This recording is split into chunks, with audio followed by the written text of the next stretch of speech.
MLA ఎవరో తెలుసా అనే సిరీస్ లో భాగంగా ఆంధ్రప్రదేశ్ అసెంబ్లీ కాన్స్టిట్యున్సీలో 6th కాన్స్టిట్యున్సీ అయిన ఆమదాల వలస కాన్స్టిట్యున్సీ కోసం మాట్లాడుకుందాం. ఆమదాల వలస కాన్స్టిట్యున్సీలో మొత్తం 4 మండలాలు ఉన్నాయి. 1 ఆమదాల వలస, 2 పొండూరు, 3 సరబూజిలి, 4 బూర్జ. కాన్స్టిట్యున్సీలో మొత్తం 1,87,744 మంది ఓటర్లు ఉన్నారు. 2024 ఎలక్షన్ లో 1,58,707 మంది వారి యొక్క ఓటు హక్కును ఉపయోగించుకున్నారు. అలాగే 35,032 ఓట్ల మెజారిటీతో వైసీపీ అభ్యర్థి అయిన తమ్మినేని సీతారామ గారిపై కూటమి అభ్యర్థి అయిన కూన రవికుమార్ గారు విజయం సాధించారు. కూన రవికుమార్ గారికి 88,003 ఓట్లు పోలవగా తమ్మినేని సీతారామ గారికి 52,970 ఓట్ల పోలయ్యాయి.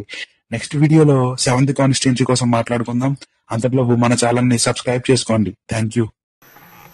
కూన రవికుమార్ అనే నేను శాసనసభ సభ్యునిగా ఎన్నికైనందున శాసనం ద్వారా నిర్మితమైన భారత రాజ్యాంగం పట్ల నిజమైన విశ్వాసం,